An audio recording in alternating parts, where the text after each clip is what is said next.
একটা ফুটফুটে মিষ্টি প্রাণ পৃথিবীতে আসতে চলেছে।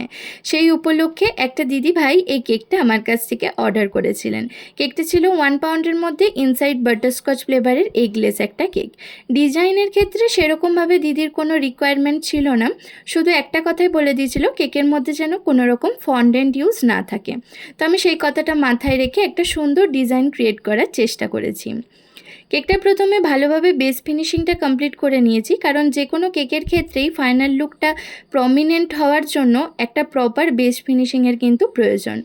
এরপর বেস ফিনিশিংটা কমপ্লিট করে নিয়ে খানিকটা নিউট্রাল জেল দিয়ে একটা পোর্শনে ব্লু কালার আর একটা পোর্শনে পিঙ্ক কালার দিয়ে সুন্দর করে ড্রিপ দিয়ে নিয়েছি।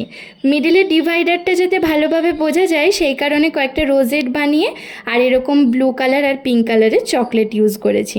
এখন আপনারাই কমেন্টে জানান কেকের ফাইনাল লুকটা কেমন লাগছে। ভালো লেগে থাকলে অবশ্যই লাইক, কমেন্ট, শেয়ার করে আর চ্যানেলটা সাবস্ক্রাইব করে পাশে থাকার অনুরোধ রইল।